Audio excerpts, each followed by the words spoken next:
Job chapter 8.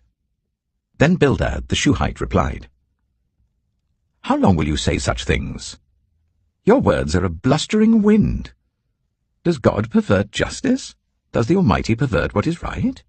When your children sinned against him, he gave them over to the penalty of their sin. But if you will seek God earnestly and plead with the Almighty, if you are pure and upright even now, he will rouse himself on your behalf and restore you to your prosperous state. Your beginnings will seem humble, so prosperous will your future be. Ask the former generations and find out what their ancestors learned. For we were born only yesterday and know nothing, and our days on earth are but a shadow. Will they not instruct you and tell you? Will they not bring forth words from their understanding? Can papyrus grow tall where there is no marsh? Can reeds thrive without water? While still growing and uncut, they wither more quickly than grass. Such is the destiny of all who forget God. So perishes the hope of the godless. What they trust in is fragile. What they rely on is a spider's web. They lean on the web, but it gives way. They cling to it, but it does not hold. They are like a well-watered plant in the sunshine, spreading its shoots over the garden. It entwines its roots round a pile of rocks and looks for a place among the stones. But when it is torn from its spot, that place disowns it and says, I never saw you. Surely its life withers away, and from the soil other plants grow. Surely God does not reject one who is blameless, or strengthen the hands of evildoers. He will yet fill your mouth with laughter and your lips with shouts of joy. Your enemies will be clothed in shame, and the tents of the wicked will be no more. Job chapter 9. Then Job replied, Indeed, I know that this is true. But how can mere mortals prove their innocence before God?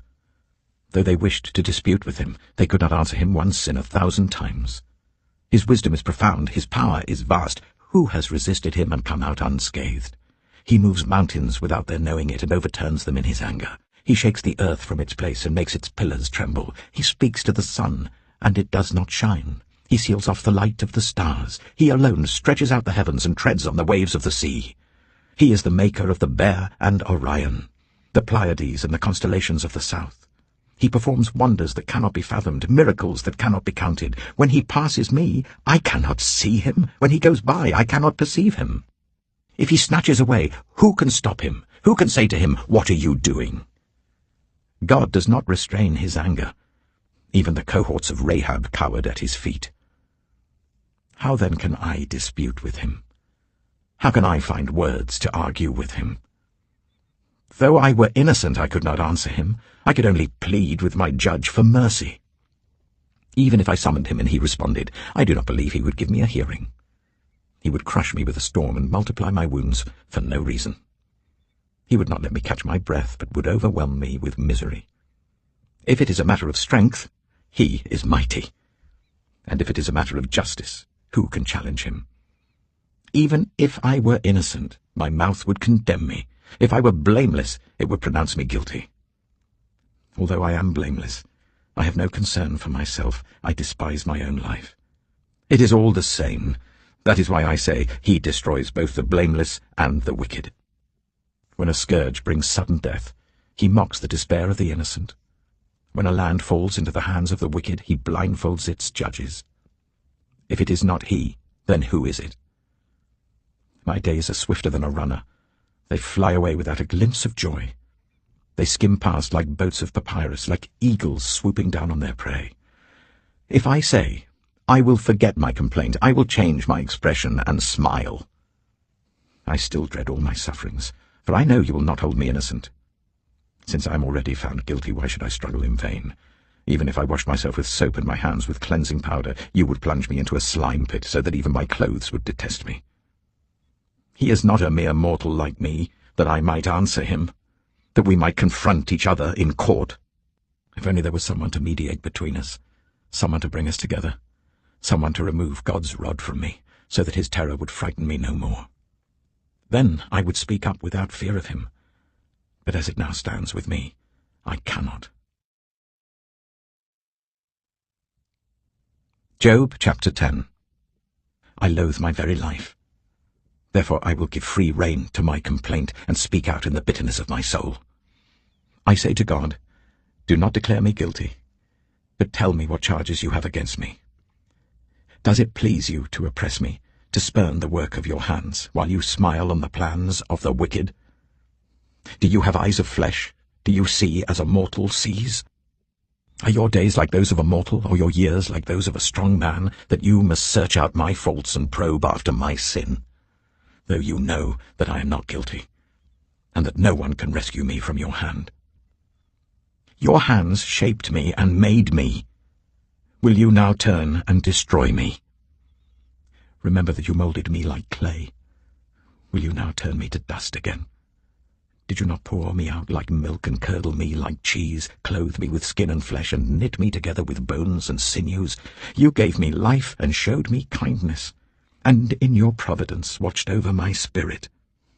But this is what you concealed in your heart, and I know that this was in your mind. If I sinned, you would be watching me, and would not let my offense go unpunished. If I am guilty, woe to me. Even if I am innocent, I cannot lift up my head, for I am full of shame and drowned in my affliction. If I hold my head high, you stalk me like a lion, and again display your awesome power against me. You bring new witnesses against me, and increase your anger towards me. Your forces come against me, wave upon wave.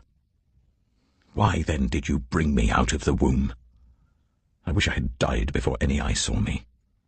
If only I had never come into being, or had been carried straight from the womb to the grave. Are not my few days almost over? Turn away from me so that I can have a moment's joy before I go to the place of no return, to the land of gloom and utter darkness, to the land of deepest night, of utter darkness and disorder, where even the light is like darkness. Job chapter 11. Then Zophar the Naamathite replied, Are all these words to go unanswered? Is this talker to be vindicated? Will your idle talk reduce others to silence? Will no one rebuke you when you mock? You say to God, My beliefs are flawless, and I am pure in your sight. Oh, how I wish that God would speak, that he would open his lips against you, and disclose to you the secrets of wisdom, for true wisdom has two sides. Know this, God has even forgotten some of your sin. Can you fathom the mysteries of God? Can you probe the limits of the Almighty? They are higher than the heavens above. What can you do? They are deeper than the depths below. What can you know? Their measure is longer than the earth and wider than the sea. If he comes along and confines you in prison and convenes a court, who can oppose him? Surely he recognizes deceivers, and when he sees evil, does he not take note? But the witless can no more become wise than a wild donkey's colt can be born human.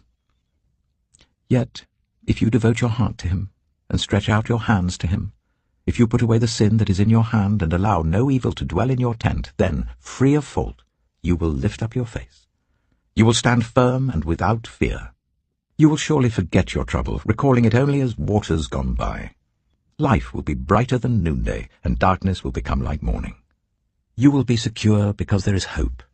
You will look about you and take your rest in safety. You will lie down with no one to make you afraid, and many will court your favor. But the eyes of the wicked will fail, and escape will elude them. Their hope will become a dying gasp.